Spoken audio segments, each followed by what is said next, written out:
5, 4, 3. That's the motto, and that is it for us today. And we'll leave you with it. I can't do it. We'll do it live. We'll do it live. Fuck it. Do it live. I'll write it, and we'll do it live. Fucking thing sucks. In 5, 4, 3. Welcome back to the Wolff Den. I'm Matt Wolff, founder and CEO of Ticket Time Machine. Today we have Andy Frasco of Andy Frasco in the UN. Andy, thanks for joining us today. Great to have you here. Hey man, what a professional show you got here. You got openings, you got intros, you got my fucking tour dates. Look at you. StreamYard is you get the A+ A-star treatment here on the Wolff Den. For those people who don't know who you are, give a quick introduction. I'm Andy Frasco, singer-songwriter, interviewer, dancer now, I guess. Been on the road doing 250 shows a year for the last 13 years, and now I'm a podcaster too. Everybody and their mother is a podcaster now, right? Yeah, podcasts are like assholes. Everyone has them, you know. I met you on the Rock Boat. That's where I first discovered you a bunch of years ago, and you quickly became a very popular act on the Rock Boat. For anyone who hasn't seen Andy's shows, and it's kind of like a bar mitzvah, right? I mean, that's the way you kind of describe it. It's crazy. You never know what's going to happen. Your stage presence is as good as I see out there. So I think just the environment of the show is something. I forget about the music. The music, it's good. It's not going to be everybody's cup of tea, right? It's a little adult, adult themed. But the performance, I think, is what captures people. And so, talk a little bit about your music background and how it came to be. It's so funny. I know it's so funny when you write music like 7 years ago, like Blame It on the Pussy and Mature as Fuck. People just categorize you as adult music, and I really haven't written adult music like that in like 6 or 7 years. But it's like basically we talk about mental health now. We're talking about the approach of how to get our minds right and focused into a way where we don't feel not as comfortable in our skin anymore. I mean, like, I'm trying to loosen the stigma of people talking about their feelings. A lot of people suppress their feelings or suppress their addictions when really we should be vocal about it to know that people aren't alone in it, because everyone deals with anxiety, everyone deals with depression. It's just how we approach it to figure out how to get it in a better form. Yeah, I'm a champion for Same Here, which is a global mental health organization. Would love to talk to you more about that. But it's a hashtag 5 and 5 that everyone's dealing with something. Mm-hmm. There's scales of it, levels of it. No one's is more, I guess, important than others. I consider it minor compared to a lot of the other people that I've spoken to and have shared their story. But I mean, it hit me good. It paralyzed me. I didn't want to get out of bed and didn't want to do anything that the stuff that I love to doing. Ironically, I was actually on a 6-man cruise right in the middle of it. I was in New Orleans a few days early and didn't get out of my hotel room until like 5 p.m. Second I got on that boat, music going, drinking, life was great. And, but it could happen to anyone at any time. And I think it's great what you're doing, because you have a good platform for the visibility. You hear a lot of this in the news, but it really needs to be every day, moving the conversation forward, not just, hey, May was Mental Health Awareness Month. Have you ever had like a coke addiction or a drug addiction or alcohol? Any drugs in my life, never been addicted to alcohol. I think it was a seasonal thing, and then it came back again. I had to postpone my wedding, but I'm doing great now. You had to postpone your wedding for what? For the depression. Damn. It's heavy, man. What do you think hit you? I wasn't happy at my job. I think it had something to do with that. A bachelor my whole life in my 40s. Maybe I was a little bit anxious and nervous about getting married, which, I'm happy to say I'm all in and loving it.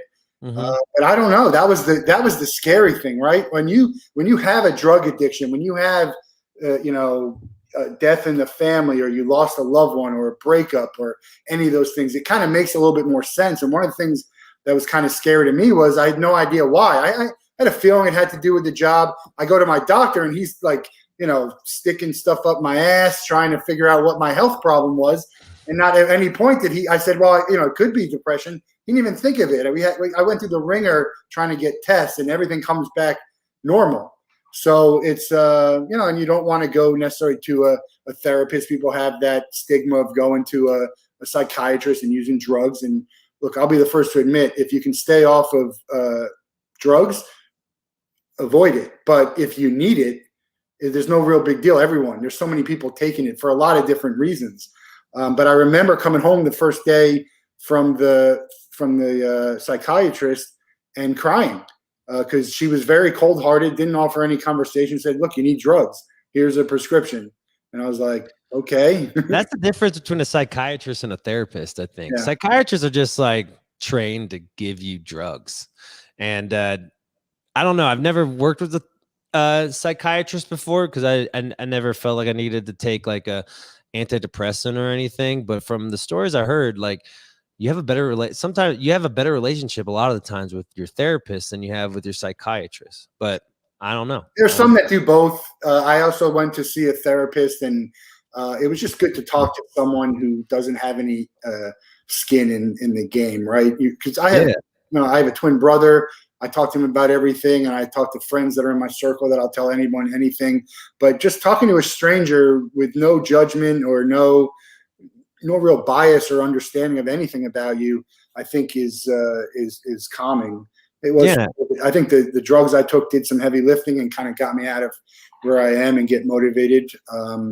But I love to hear the songs about mental health, and I know you're a big champion. You wrote some music for the Great Depresh with Gary Goldman, which was a great movie. There's been some other movies out there that aren't necessarily mental health movies, but they're circled around mental health. There was one called I Don't Think I Belong in This World. Netflix. It's kind of like a dark comedy, but it also has a great story to it. And I find just seeing other people go through it, especially popular people, public figures, celebrities, influencers, whatever you want to call them. I think for some reason that resonates with people, and so did the same day. The everyday heroes. Just you post something like that on your wall, and you're going to get people coming to you and saying, man, I didn't know that about you. Thanks for sharing. I'm dealing with some of my own stuff. And maybe they'll feel, more comfortable to share. And my feeling is once you share once, it's like, it's no big deal. You could talk about it all day, every day. What was your first experience with actually opening up and putting it out there? I think I was on I got off a rock boat. It's like binge drinking is a thing out there. And, I was just coming off of just hitting the road hard. And, I was on like a 3-day Coke bender before rock boat. And then I got there and, drank all 4 days. And I was on the road. I think I did like 81 shows in 100 days or something through like 5 countries, 6 countries. And I was just sleep deprived, and the demons started getting to me, and all of a sudden I had my first panic attack. I was sitting on my friend's couch, and all of a sudden I was just like, everything tightened up, and I knew it wasn't a heart attack because I was young and I'm pretty in shape. I work out every day. I run 2.5 miles every day. And so I knew that it wasn't that. And, but I've never felt this feeling before. And I was like, smoked a fucking 2 packs of cigarettes and tried to walk it off, and it just wouldn't leave. And it didn't leave for about 2.5 weeks. And then I'm like, I need to talk to somebody. So I talked to a therapist. I got off Coke. Now I've been off Coke for a few years now. And I still drink like an asshole, but everyone has their fucking vices. And I just learned how to control the anxiety. Cause when it hits you, it kind of just creeps in. And to understand what it is like half the battle. And your emotions will lessen when you figure out that, anxiety is, a chemical imbalance sometimes. Yeah, it's crazy what some of that stuff could do, and the fine line between actually having a problem with something and being able, like you said, having a vice and kind of being in the moment. And it's very hard to understand where you're at, right? No alcoholic is the one who comes and says, hey, I got a problem with alcohol or Coke, or it's always someone around them who's coming to tell them, hey man, what are you doing? I think you need some help. And they're very defiant probably at first. So well, that's the problem. No one tells me that because I'm Mr. Good Time. Right. So no one's going to tell me to stop having a good time because it's going to affect their good time. Yeah. Or they think, but like now I still have a good time not needing it. So it's mostly you have to change. Everyone could tell you, hey, you're doing this wrong, or you're not treating people right. But until you believe it yourself, then you're not going to try to change. That's what therapy taught me for sure. Yeah. And then you hope that you can get to that point before something bad happens, right? I mean, people are dying, something bad, you could lose your whole career if something went off, and who knows, there's a million things that could happen, but hopefully you go and figure that out for yourself and have groups around. We had some people who are roadies and behind the scenes in production and talking about mental health. It's obviously a big problem in the music industry. Is there not enough support out there, or like people in the crews or traveling to that should, could maybe like an athletic trainer in sports to have a mental health professional who kind of tours with you, or is that your service? Well, mostly it's a lot of musicians don't have healthcare, and a lot of musicians who do have healthcare, they don't get, they get the lowest premium. So like they're not getting the support. And like, when you're living in a, 6 people in a coffee can, you can't just like bring Dr. Phyllis or something on the bus with you. So we've been building these programs like Backline, like, Mickey's there's a lot of services that we're trying to get therapists at these music festivals, and we're putting them in private places so they don't feel like, oh yeah, that guy is fucked up, he needs help. We're trying to make it private, and we're trying to give us the resources like they do festivals for massages and back. They do all that stuff. We might as well take care of our brains too. So we've been really working hard with a lot of these festivals to try to lower the stigma, let musicians know that we are thinking of them, and let it's also the venues. Like a lot of, like, I wonder how much mental health is going on through these independent venues who basically, it's been so hard for them to keep the doors open and they're not owned by AEG or Live Nation. They're doing it themselves. We want to build a platform where anyone in the music industry, from, like you were saying, the crew people to the venues to the musicians, all have a safe place to be vulnerable enough to understand that we could fix this together. We can't just do this alone. This road is too hard. I mean, it eats too many people up. And if our heads are not right, then we're not going to be able to keep doing this. I mean, like, I've tried to quit 3 or 4 times, 5 times, because I was, maybe I was sleep deprived or fucking hungover from a bender, or, thought my career was going one way, or or maybe it's like some people are talking shit online. Like we're all fucking human. We just put musicians on such a pedestal that we feel like there's no way to fuck up. I mean, like, we don't want to how do I say this?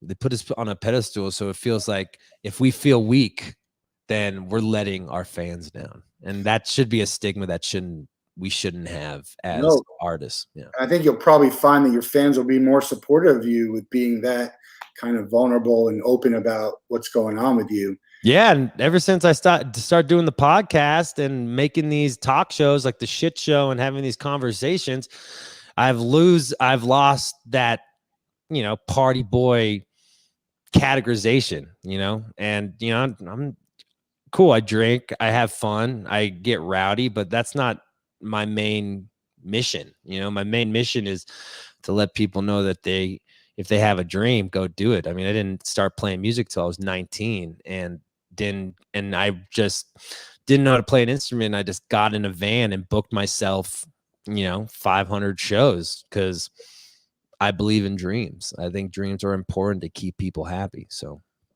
yeah, I love the trajectory also. I mean, you get on the rock boat, and now I'm seeing you on all these huge festivals. yeah. Right. And a couple shows at Red Rocks. And so I mean, obviously it's always been your dream. How do you keep going from that? How do you increase your fan? Is it just getting in front of people live and just word of mouth? Because every time I see your name on a festival, I'll be like, don't miss Andy. It's a hell of a show, because when you're on the lower rung of a festival lineup, a lot of people might not even know who you are, but they come and see you, and they'll be blown away by it. Oh man, I appreciate that. Yeah. I think it's like anything. When you see your dreams come true, then we need, in order to not get depressed, like what now? We need to just like kind of fine tune the dream, and you get better at songwriting. You get better at talking to the crowd. You don't have to say pussy and fuck the whole time anymore, and like you could be smarter with your jokes, and you be more, you just fine tune the dream. And since I've been fine tuning the dream, I've seen our success get more and more. And I think that's anything in life. You fine tune being a dad, you fine tune your job, you fine tune your relationship, and you start seeing things flower. And that's the beauty of life, is not giving up, or not leaving the dream right after you see the first step or something. Yeah, you just played Red Rocks. Is that like the best venue to play? I mean, it's on my bucket list. I've never been there yet, and I'm hoping to go, but hoping to go soon. But what was that like? It's pretty surreal, like this quarantine was I really went full blown on all the podcasts and the shit show, the talk show, directing these short films, and getting on doing that dance party that I'm getting like 700,000 people watching that, and like just I think you were listed charted on Polestar or Billboard, right? Yeah, for 20 weeks in a row. Yeah, it was like top 5. Yeah, it's pretty cool. So like, before the pandemic, we were maybe drawing 600, 700 people in Denver, and a year of not gigging, but still working hard on the dream. Now we sold 4,000 tickets. So it's like, it's a beautiful thing to, even when life throws a curveball, you just don't give up, and you figure out a way to kind of keep the dream alive. Are you getting to that point where the festivals are coming to you instead of you trying to have to hustle and get in their ear? Yeah, the last 5 years they've all, I mean, we've been like, we're booked like a year and a half, 2 years in advance right now. And, I've always been booked about a year in advance. So it's like, I think, once I got on the jam cruise and the rock boats, and, started getting the tastemakers of the scenes, and we started getting on like newsletters or what are the publications like Live for Live Music and yada yada. And from there, just, then I can't fuck up. So now once they have eyes on you, you gotta take a step back and try to do the best you can every day. What's the biggest difference on the road with these festivals, the bigger festivals and the smaller ones? What do you find is different with the crowds? I think the crowds are all the same. It's just, the bigger shows, like we're doing Bonnaroo, and that's like, 90,000 people. And the next night we're doing another festival in Illinois that's 1,000 people. I just think it's, I like the small fest as well as the big fest, because the small fest, you can at least see everyone's eyes and stuff and see if they like you or not. The big ones like that, they're just like little dots. And so it's so surreal to see just a fucking sea of faces with no eyeballs. Maybe I'm tripping on mushrooms, but they'll be like, all right, I'm just going to stay in this spot. I don't want to lose my spot. I don't care who comes up next. Dude, it's surreal. Like, I think about that. Like, I'm like, minor league famous or whatever, but I think of guys like Billy Joel, Paul McCartney. Like, those guys play for like 100,000 people every night. It's like, what the fuck? Just insane. They don't go to the festival, right? You wouldn't see them out at a festival. They're Madison Square Garden indoor. Or if they're doing the festival, they're getting there like 10 minutes before the show, leaving right away. They partying. I've seen you, on the Rock supporting other bands, but also listening, to the other, being a fan yourself in the crowd. I was at Tortuga Music Festival, country festival down here, and I looked over right next door, and Fronte is sitting there, really grooving to Kenny Chesney, which is, it's great to.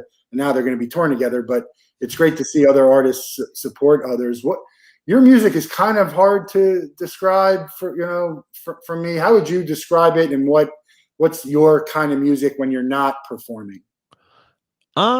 It's like our live show is like organized chaos. I know exactly what I'm doing every time. I'm not like, I might play it off like I'm not, but I know exactly what I'm doing. And my songwriting is, it's like new age soul. It's like the tunes are optimistic, but the lyrics are real and sad. And I think that's life. We're not gonna always. I don't want to sugarcoat anyone that life's gonna be awesome all the time. But I do want people to have an optimistic view on pessimism. If that makes sense.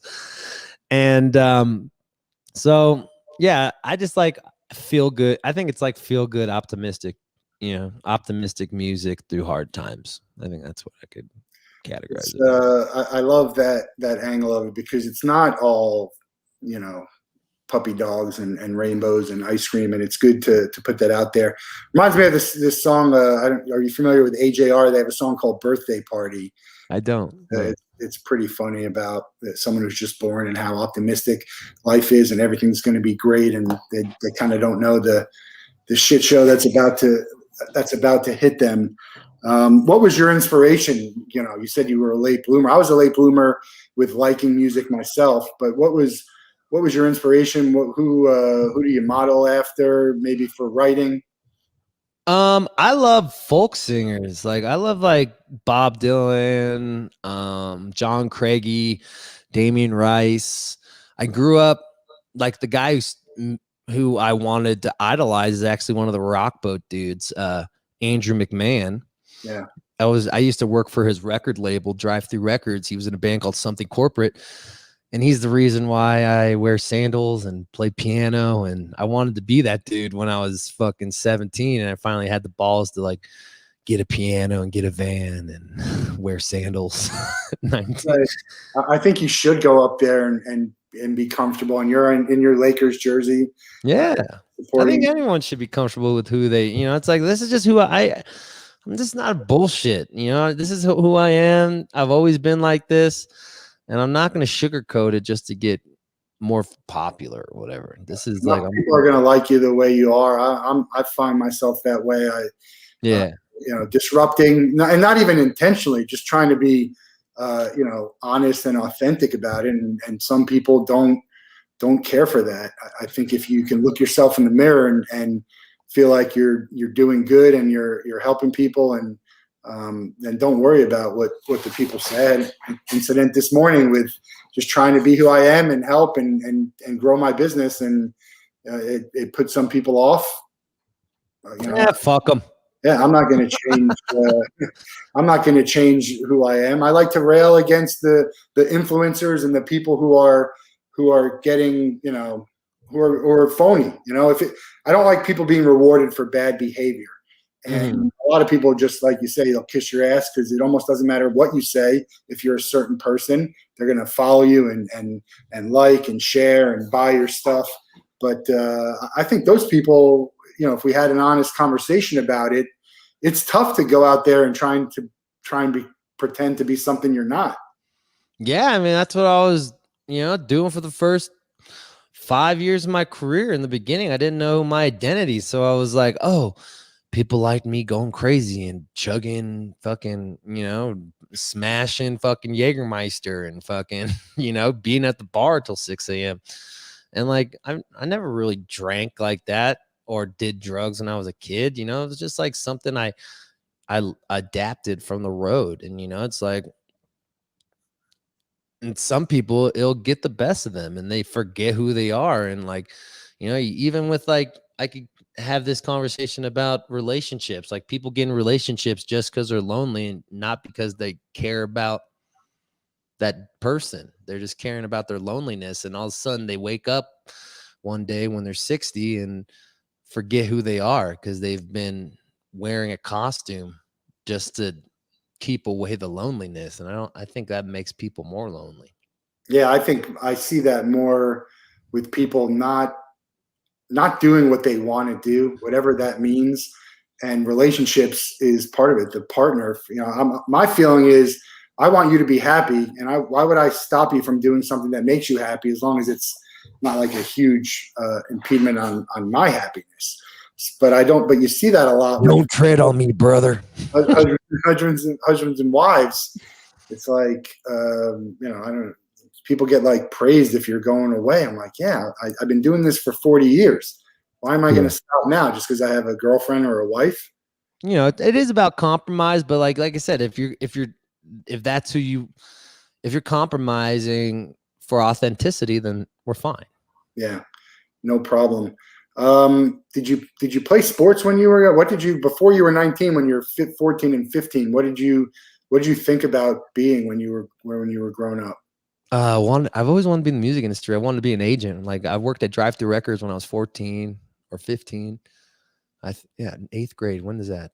I faked my age. I've been like 6 foot since I was like 11, and then I just stopped growing. Like so it's like puberty hit quick, and then it just stopped. And from that, I just basically I loved sports. I loved basketball. I loved football. But I was never, I'm white and Jewish. I don't have the athlete gift, but I am competitive and I try my hardest in anything I put my mind to. So like I was good, but I wasn't like, I knew that I'd be faking it if I told myself that I wanted to dedicate myself to that, because I knew I always wanted to be in the music industry because music gave me something more than shooting a basketball did. Yeah, I'm white and Jewish too. I'm actually a pretty good basketball player. Nice. I think I got into my prime later than was good for me, and didn't get a fair shake in high school. That's for another show. But we'll talk about that next time. There comes a point when you have to understand that it's not going to happen, and that's a tough thing to realize from a personal point of view.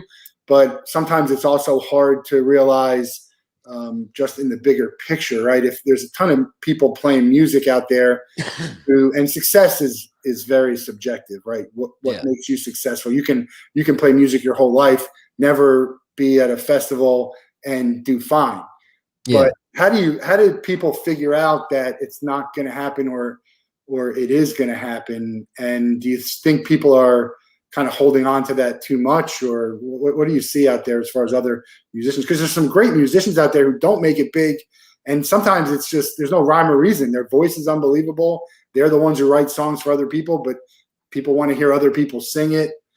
Yeah, I don't know. It's so weird. I wrote a record in Nashville. 2 weeks ago, I wrote like fucking 13 songs with like 15 musicians or 15 songwriters who write hits, like who write all the songs for like Zach Brown and Luke Combs. And you realize these guys write all these tunes for everybody and like, or like co-collab.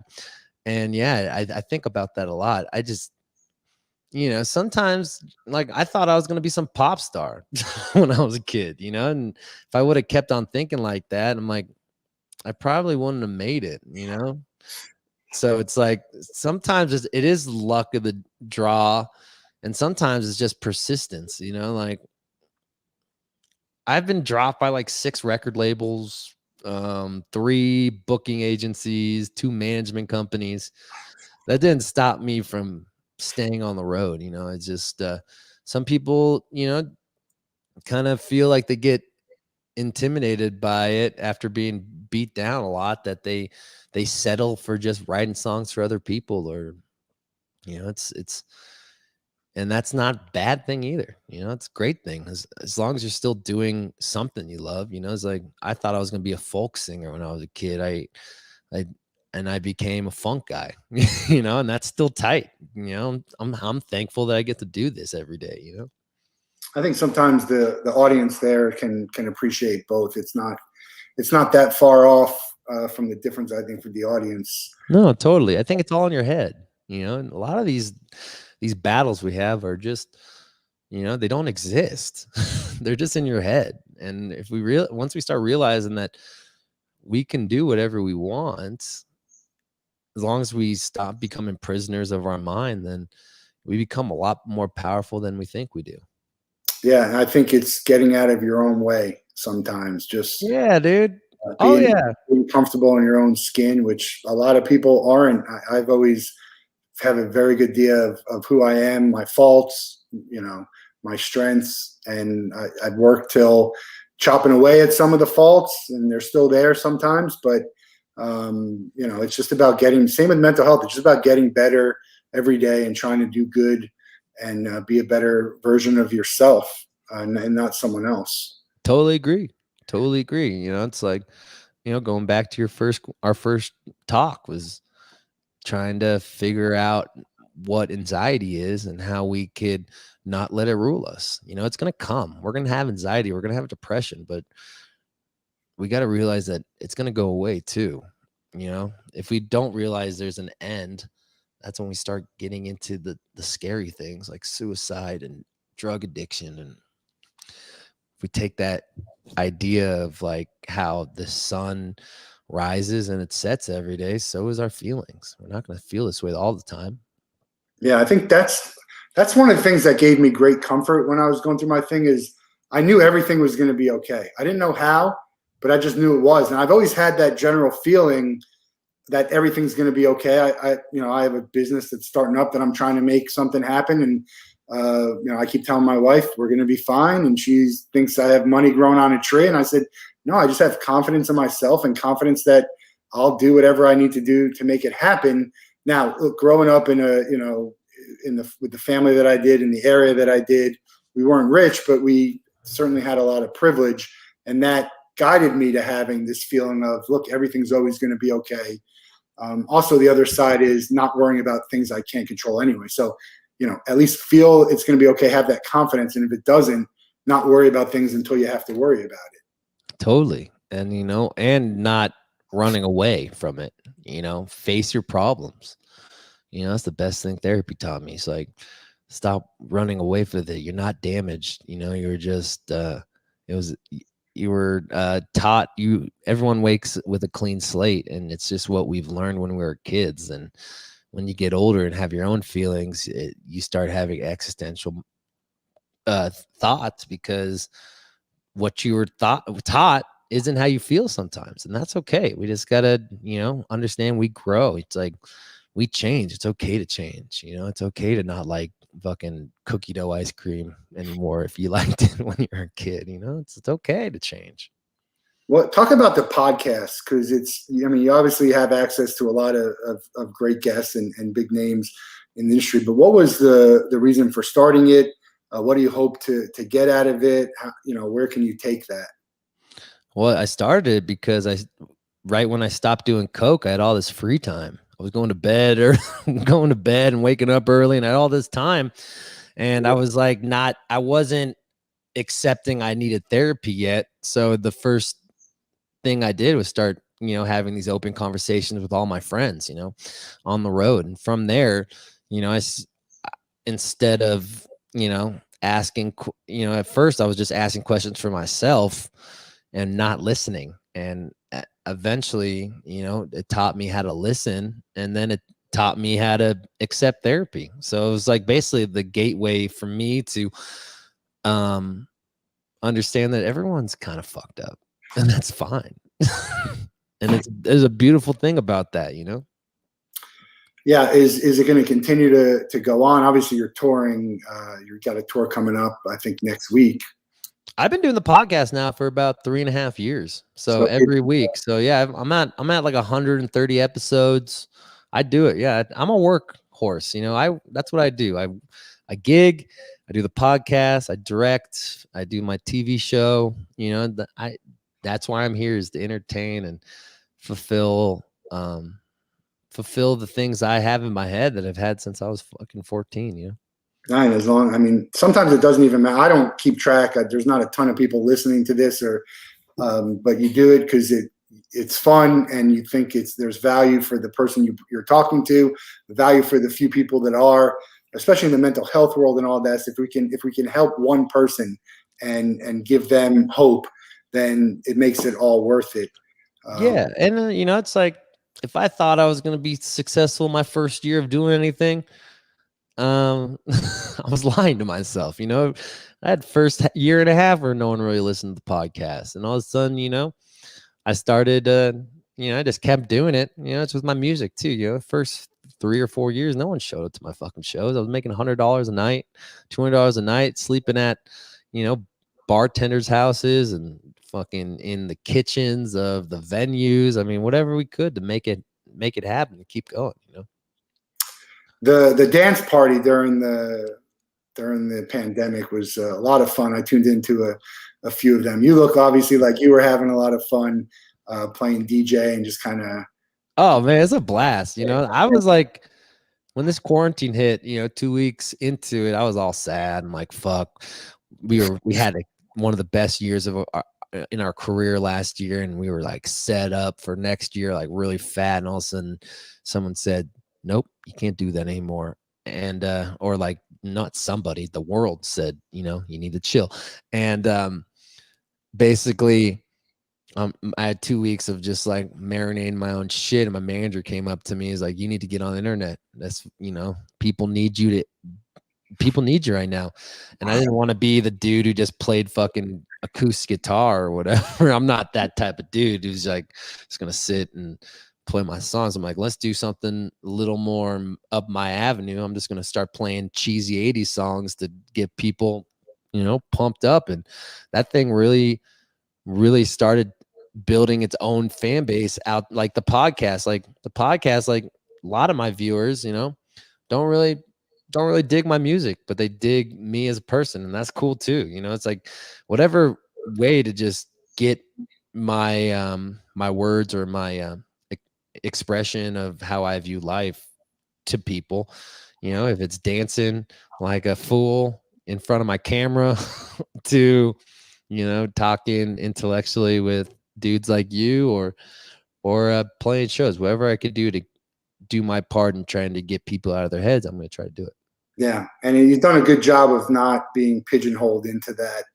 Hey, this guy is just a mess out there and all of that stuff. So it's good. It's good to show that type of versatility, because not everyone can do that. There's plenty of actors and singers who are, you know, it's almost like you hear that on the radio and you know exactly what it is because all of their songs sound alike. Yeah, yeah. Right? That it's interesting to and people are plenty successful like that. Yeah, and it's fine. Like Van Morrison made a career just playing the 4-to-1 every fucking song. I love Van Morrison. You know, every song is the same chord progression. It's like, you know, to each its own. Some people like repetition. You know, I'm not a dude who likes repetition, so I like to do a bunch of different things. Yes, and speaking of the music and the performance, you know, that type of music is not my favorite, but I love listening to you, and being live in your show is like a whole nother thing. And there's other acts like that. I think it kind of reminds me, I can't remember who I saw first, but St. Paul and the Broken Bones, the type of stage presence that Paul has it's just, I don't know, it's just entertaining. He doesn't even have to be the one singing. And it's different than just having dancers up there in the background, because you are the one singing. You are the one, you know, doing the orchestrating the whole band and totally coming on and playing the piano and then bringing these guys on. What was there any inspiration for that type of showmanship, I guess? I don't know. I've always had that in me. I've always in third grade, I was, I would look myself in the mirror and like interview myself like a Conan O'Brien, or like sing these fucking cheesy pop songs in the mirror. I was like, I've always wanted to entertain people. Like I used to like start flag football leagues and like basketball leagues and sell laser pen. I mean, I just want to make people happy. And, if I'm not a dude who's just gonna sit there and play his songs and act pretentious or whatever. That's just not me. So the way you interact with your band is very entertaining. Also, pranking and kind of abusing. Everyone abuses each other. Obviously, that's just for show. You guys are very close. Yeah, and it's shock value. People like to each its own. Like I won't do that in a listening room, or maybe I will. I don't know, but it's I read the crowd and see what they're doing. Like say Rock Boat's a bunch of drinkers, they're partying. I'm gonna do the party show. But if I'm opening for like a Damien Rice or like you know a more serious act, I'm gonna respect the show. Yeah.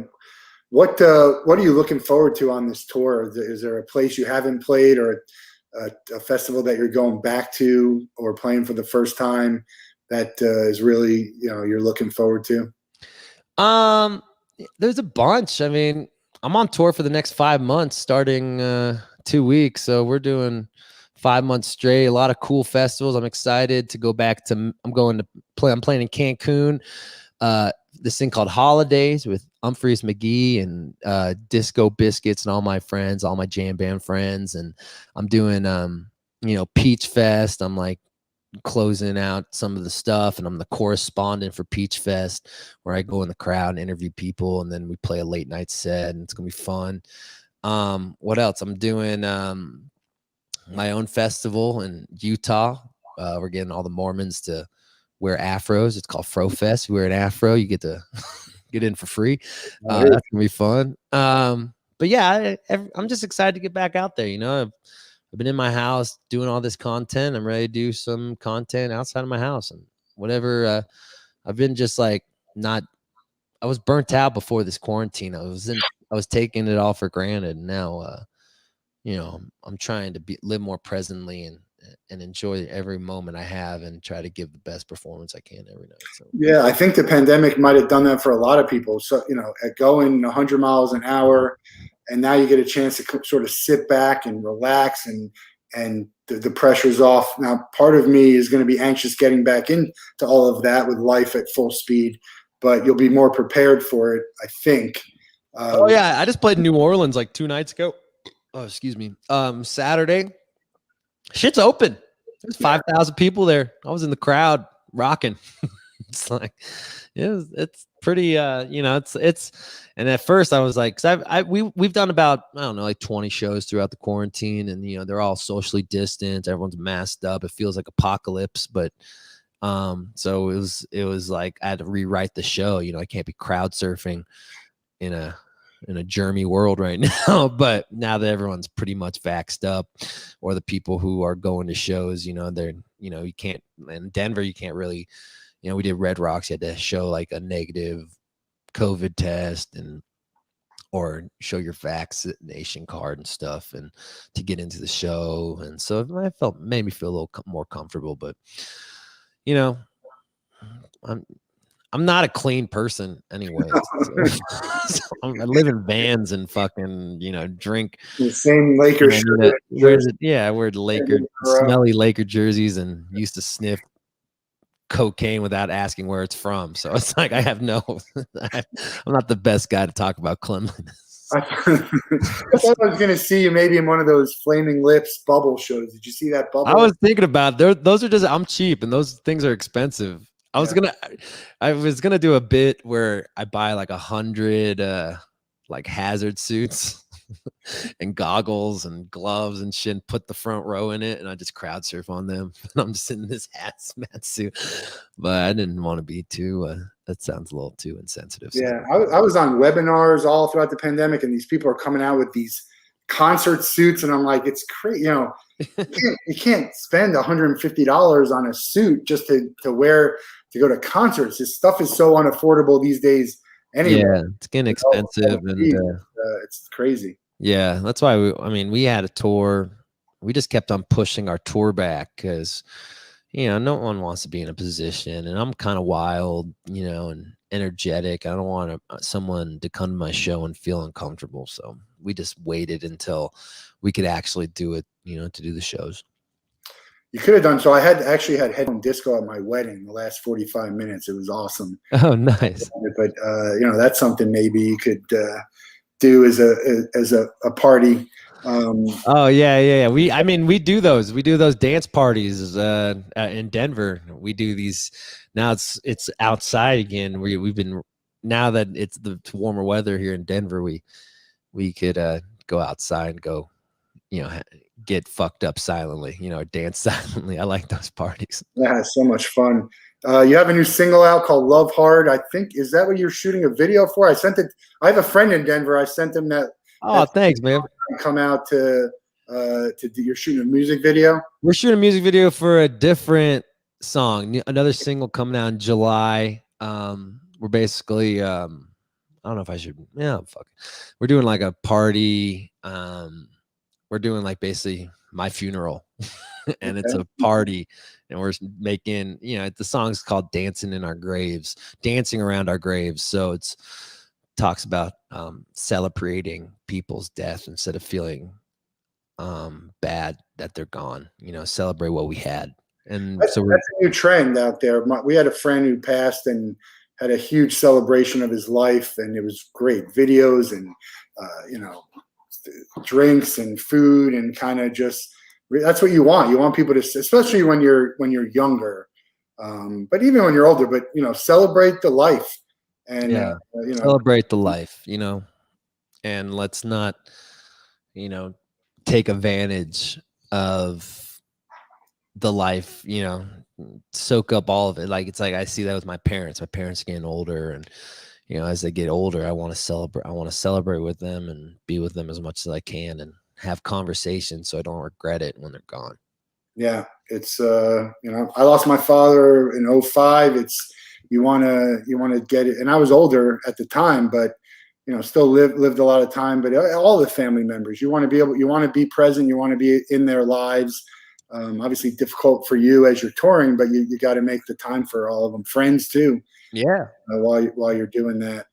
That's what the quarantine taught me. It was like, you don't need to work this hard, Andy. You can go hang out with your friends. Like, I was working on I had to write I'm directing that music video, and I had to make the fucking storyboard, and I thought about the concept yesterday. That's why I hit up everyone so last minute for a Sunday music video, because this is the last week I could get anything done before I go on the road forever. So I'm like making the storyboard, and I was up till like, you know, 3 a.m. in the morning, and my brain hurts. I'm like, chill the fuck out.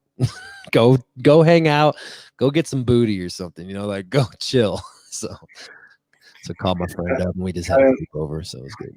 Got to take a break, right? I mean, you're no good to yourself or anyone else if you're not there. And there are no real breaks. I mean, it's funny. We talk about like the mental health and Osaka, where she can afford, like, you can't in the middle of the tour just say, you know what, I need a couple of days. I mean, I guess you can, but you know, your fans, the venues, there's a lot of other factors involved that don't. Yeah, shout out to Naomi, dude. That's dope.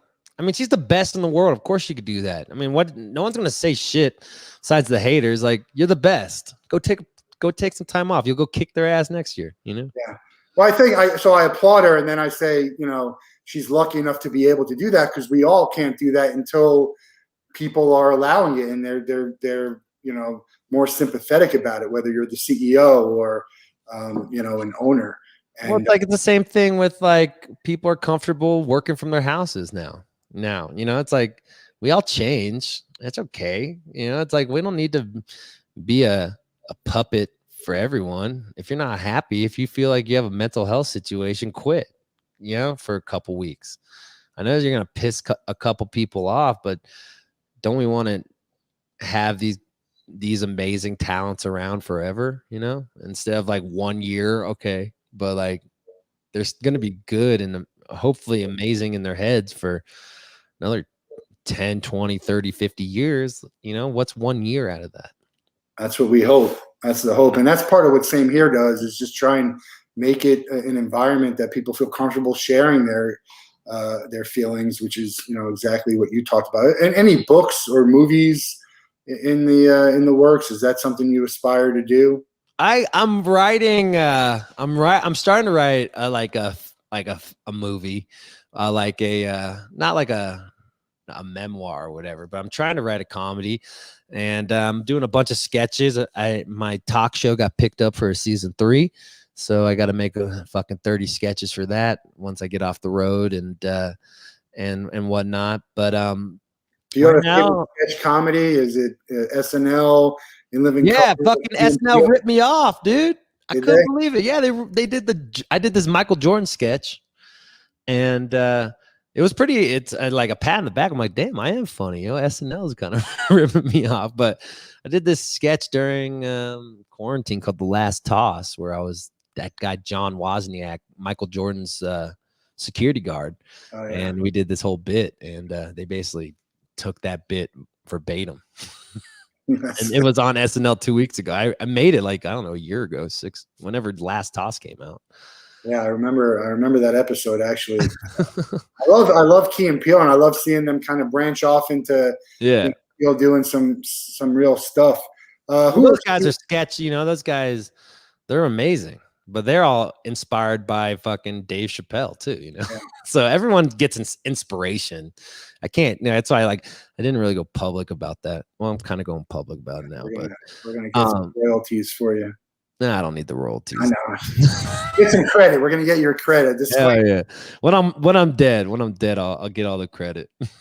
That's how it works. Chappelle is coming back. I just had an email that his tickets are on sale tomorrow. I'm gonna. You got to get those, dude. Chappelle's on fire right now. Chappelle's on fire right now. And like, he's just put out a podcast with Mos Def and stuff, and what they're talking about is just like fucking so heady intellectual. It's just like way over my head, but it's once you like listen to it a couple of times, like, oh shit, this guy he's got a vessel. And yeah, there's comedians who can just talk, right? They're not joke. They don't have to. I mean, he's got great jokes. Totally. Sometimes he can just talk, and it's serious, but it's like he's giving you the other side of it, and you're laughing at it, but then you're like, man, that's messed up. And he even says that on stage. He'll just start laughing at his own thing and be like, man, that's messed up. I'm looking forward to seeing him. The only thing the disappointing thing that I had when I see some of these comedians that I've seen their act before, and a lot of it is repetitive. And that was one of the things that I have like on the Rock Boat, when you want to go see someone all 3 performances, but like then they all end up all being the same, or you follow a band and you know, you can look on setlist.com and it's like it's always the same. What's your feeling on that when you go and play the shows? Do you try and change it up, or is it really the same set in each city? I used to, you know, I was like growing up in LA, it's like it's all about perfection, you know. Fucking my inspiration, my heroes are like Kobe Bryant, who shot the same, you know, side jumper for 10 years. But once I got into the jam scene and like did the jam cruise and and started hanging out with these bands like the Fishes of the world and Humphreys McGee, I've really changed my mind state in the last couple years, you know, about that. And it's, you know, it's helping my career and stuff, but it's hard. I mean, like, if you feel like you only have like 15 good songs, it's like hard to like not go to those tunes. So I just like, it's like basically having the confidence that you have a lot more good songs. And, you know, I have like 70 songs. I finally am just like having the confidence to like, all right, we're changing it up all the time now. What's your favorite song to play? This new song, Dancing on Our Graves, is fun. I like, you know, I like Struggle. If like old school songs, Struggle, Smoking Dope and Rock and Roll. I like What More Can I Say? I like the songs where I could kind of like change them up inside the songs, you know. And I normally audible them in the band. You know, that's what we do. We play the song and then we fuck up the middle, the guts of it, and you know, get Nobody knows. yeah, but that's another problem because people think you're right. You're playing the same set. They're too fucked up to I saw listen the to video. What was the video? I'm sorry, I got drunk. I thought that was. Oh, I got drunk and I was an asshole to my friends. I love that video. That was great. Oh, thanks. Yeah, like, yeah, I like writing honesty, and sometimes it's just so like so verbatim. I don't want to be poetic about the honesty, and I thought it was songs like that happen. Oh, the tune was good. The video was funny. Is there a song that you kind of don't like to play that people always want you to play? I know you know people get hit up like play this, play that, and then you're like, eh. And you know, it's like everyone loves my song "Blame It on the Pussy," and like as I get older, I just like it's just like you got to play it in the right crowd. Like it's a really big hit in Sweden. Yeah. Well, and it's like when we tour Europe, they're like, blame it on the pussy. And then when we go to Portland, it's like, if you play that song one more time, we're calling you out. You know, so it's like, I'm just not going to play it anymore. And like, but then I'll go sometimes I'll read the fan page and like, I finally played, like I played it in New Orleans and like, oh my God, you know, like everyone's like searching for that ultimate set, you know? Yeah. It's funny because I don't even know how I got into this, but I started to look at the songs that Pussy Riot sings. I think I was trying to tag the shit. And their songs are like there's some. I mean, I don't even know how to describe it. It's out there, and you're just like it's same like Blame It on the Pussy, where it's kind of it's funny, it's real, it's true, it's a little bit of all that, but it's not stuff that's ever gonna be mainstream, not unless it's like rap, right? The hardcore rappers like WAP, and all of a sudden that's winning awards, which is crazy to me. Yeah, I mean, to each their own, you know. It's like country people talk about God, yeah. Rappers talk about pussy and dick. Yeah, I'm stuck in the middle, dog. What is there someone you haven't gotten to see live that you're really itching to, like on a bucket list type of thing? Yeah, a couple people like Tyler Childers. You know him? He's like Americana dude. I've heard of him. John Craigie. I love John Craig. I've seen him. But every show is different, so I love watching him play. Who else? Like I'm more like right now I'm in this like I want to hear people talk. Like I'd love to see how like I did at the Stern show. I'd love to go see him do a live thing again. I'd love to do, you know, I had never seen Chappelle live. I'd love to see Chappelle live, but I've watched every single video. You know, Bill Burr is good too. You ever listen to Bill Burr came to our show at the Red Rocks. Yeah. He said, you guys ain't going to be doing that fucking 70 years old. I was like, hell yeah, Bill. You know, Bill is like so honest, but he loved our band because he loves rock. You know, he loves metal and stuff. So it was nice to see him on the side of the stage at Red Rocks and just giving us the fucking let's go, you know. So, I can see that. Yeah, he's one of my favorites. Also, is there a bucket list venue that you haven't played or festival you say, look, before we're done, we got to play here?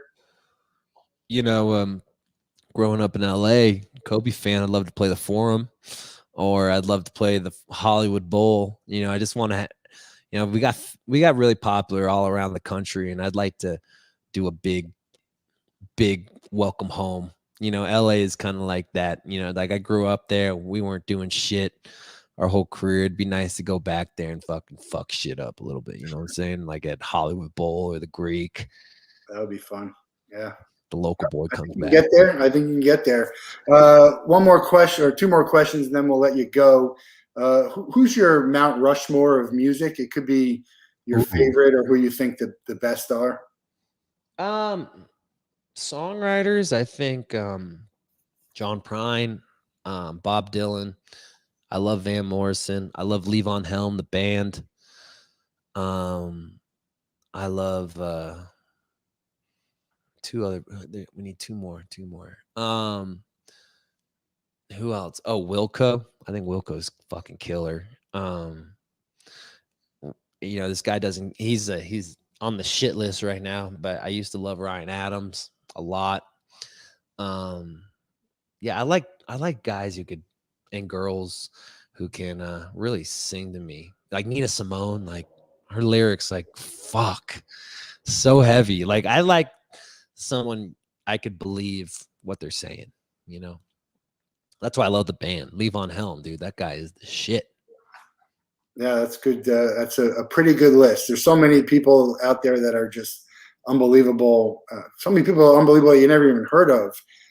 But that's a pretty good list. Actually, I lied. We're going to give you one more question before we give you the last question. Are the Lakers done? No, I don't know. Actually, LeBron. This was the shortest. I mean, it does make sense that both of the championship teams and all the teams that made it to the Eastern and Western Conference Finals and the championship are out because they had the shortest preseason. And we got fickled with injuries. And I don't, being in LA, I think we'll get one more with Bron.